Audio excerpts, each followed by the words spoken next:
Magandang umaga mga bata! Mayroon bang lumiban sa klase natin ngayon? Ako ay natutuwa at lahat kayo ay nandito ngayon. Bago tayo pumunta sa ating aralin, ay magbabalik-aral muna tayo sa ating pinag-aralan kahapon. Ano nga ba ang ating pinag-aralan kahapon? Sino ang nakakatanda pa? Mahusay, tama ang iyong kasagutan. Sino pa ang nais magbigay o magbahagi ng inyong natutunan sa ating pinag-aralan kahapon? Magaling! Ako'y natutuwa na meron kayong natutunan sa ating pinag-aralan. Ngayong araw ay maipapakita si ma'am ng mga larawan at ito ay inyong huhulaan kung ito ba ay masama o mabuti.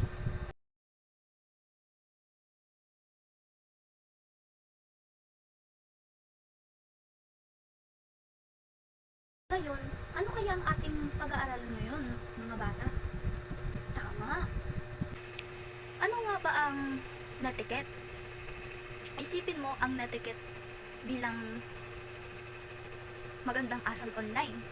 Para sa totoong buhay, may mga dapat nating sundin para maging maganda. Ang pakikisama natin sa ibang online. At syempre, kailangan din natin tandaan na kailangan natin gamitin ang mga ito. Una, magalang na salita gamit ang po at opo. Kung kinakailangan, huwag magmura o magsalita ng masasakit na salita. Isipin mo kung ano ang mararamdaman mo kung may magsasabi niyan sa iyo. Respeto sa iba, huwag mang-asar o manlait ng iba. Tandaan na ang mga tao online ay may kanya-kanyang damdamin. Pribado ang impormasyon. Huwag magbibigay ng impormasyon gaya ng address, numero ng telepono o pangalan ng paaralan ng walang pahintulot ng magulang o tagapag-alaga. At dapat din tama ang paggamit ng social media. Sundin ang mga patakaran ng bawat social media platform. Huwag magpo-post ng mga larawan o video na hindi dapat makita ng lahat. Huwag din magka-copy-paste. Gumawa kayo ng sarili mong mga salita at ideya. Kung gagamit ka ng salita ng iba, siguraduhin mo may pagkakilala sa kanila. Halimbawa na lang ng mga ito, mga bata, kapag may nakita kayong mga larawan na hindi nyo gusto or nagugustuhan, tapos sasabihin nyo, ang pangit mo naman, mali po yun. O mag-message kayo sa isang tao at may gusto kayong itanong, magandang umaga po, may tanong lang po ako. Yun ang tama. Alam kong handa na kayong makinig kay teacher.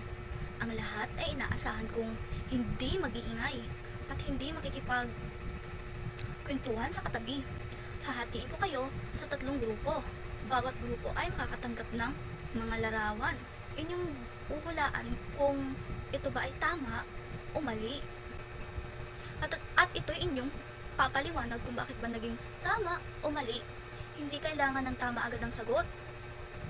Ang mahalaga ay sinubukan at nakiisa kayo sa ating gawain.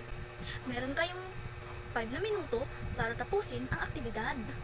Pero bago natin simulan ang inyong gawain, sino ang makapagbibigay ng mga pamantayan na dapat tandaan ng bawat isa habang ginagawa ang ating pangkatang gawain? Salamat mga bata!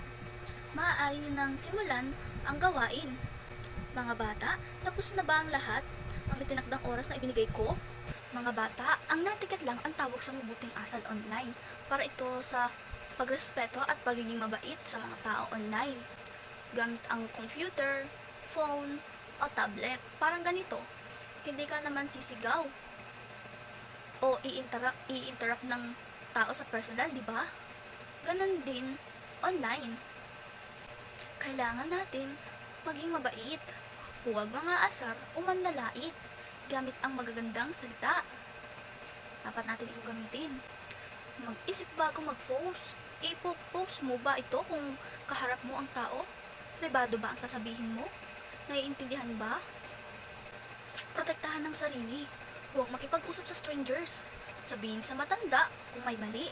Huwag i-share ang password. Maging mabuting netizen, igalang ang opinyon ng iba. Huwag spam, bigyan ng credit ang may gawa. Dapat tayong maging magalang, igalang ang opinyon ng iba. Huwag magsalita ng masama. Maging maingat sa mga salita. Mga bata, may inihanda akong mga gawain upang maipakita ninyo ang inyong natutunan sa ating aralin ngayon. Ngayon ay magsasagawa tayo ng isang pangkatang gawain na ipapagawa ko sa inyo. Kayo ay hahatiin ko sa 3 grupo. Bawat grupo ay may naka-assign na gagawa ng poster na nagpapakita ng netiquette. Gagawin nyo ito sa loob ng 5 minuto para sa paghahanda. Pagkatapos ay pipili kayo ng isang miyembro ng grupo upang ipakita at ipaliwanag sa klase ang iginuhit ninyo. Pero bago natin gawin ang pangkatang gawain, sino ang makapagbibigay ng mga dapat tandaan sa pagsasagawa ng isang pangkatang gawain? Humanda na ang bawat grupo para sa inyong presentasyon. Ngayon naman ay meron akong pasagutan sa inyo. So, panuto, basahin ng bawat pangungusap, isulat kung oo kapag tama ang isinasaad at hindi naman kung mali. Bago tayo matapos, ay meron akong takdang aralin sa inyo. Isulat ang 3 bagay na dapat mong tandaan kapag gumagamit ka ng internet o social media.